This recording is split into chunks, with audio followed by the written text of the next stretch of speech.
तर हे काय आहे ना, हे मला खरंच माहिती नाही आहे याचं नाव, आणि मी हे पहिल्यांदाच आणले.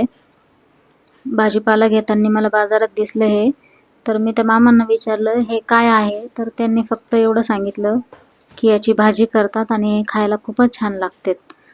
तर मग मी घेतलं, घरी आले आणि यूट्यूबला सर्च केलं. मला तर काही माहिती नव्हतं याची भाजी कशी करतात, पण यूट्यूबला त्याचा एकही व्हिडिओ मला काही दिसला नाही, म्हणून म्हटलं चला आपल्याच हिशोबाने आपण बनवूया. तर मी इथे अशा आकाराचे कट करून घेतलेत. हे ना खायला सेम कैरीसारखं आहे, खूपच आंबट. मी तर याला छोटी कैरीच म्हणते, कारण की मला याचं नाव पण नाही माहिती. तर म्हटलं चला छोटी कैरीच म्हणूया आपण हिला. तर मी ते कट करून घेतले ते, आणि पातेल्यात मीठ टाकून पाणी टाकून त्याला उकळून घेतलंय छान.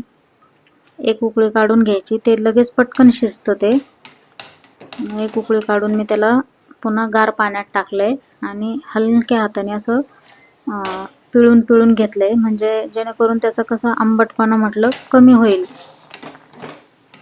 तर हे छान तर लागतच होतं खायला, म्हटलं भाजी पण करून बघूया आता. तर मग मी घेतलं ते शिजवून. त्यानंतर पॅनमध्ये तेल टाकलं, त्यानंतर मोहरी टाकली, जिरं, कांदा फ्राय करून घ्यायचं आहे सगळं व्यवस्थित. तर म्हटलं कशीही लागो, पण एकदा आता नक्की ट्राय करून बघू आपण ही भाजी.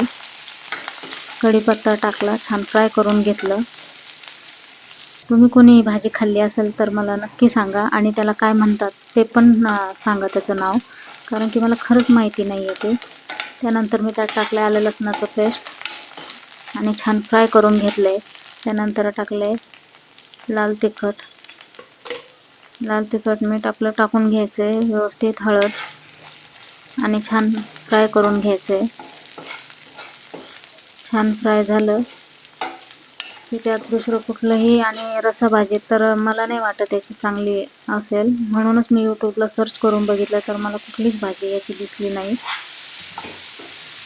तर मग मी आपलं साधं सिंपलच करून बघितलं, पण खरंच हे खूपच छान लागत होतं खायला. त्यानंतर मी उकळलेली छोटी कैरी त्यात टाकून घेतली.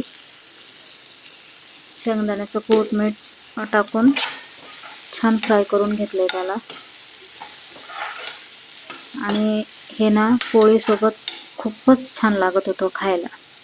तुम्ही याची चटणीसुद्धा करू शकता, शेंगदाणे तिखट टाकून. लसूण मिक्सरमध्ये काढून सगळं व्यवस्थित त्याची छान चटणी पण होते, त्याची पण टेस्ट छान लागत होती, कारण की मी दोन्ही पण रेसिपी करून बघितली होती. तर याची रेसिपी मी तुमच्यासोबत शेअर केली, चटणीची नाही केली. तर खूप छान लागत होतं खायला. तुम्ही एकदा नक्की ट्राय करून बघा. रेसिपी आवडली असेल तर लाईक, शेअर, सबस्क्राईब करा.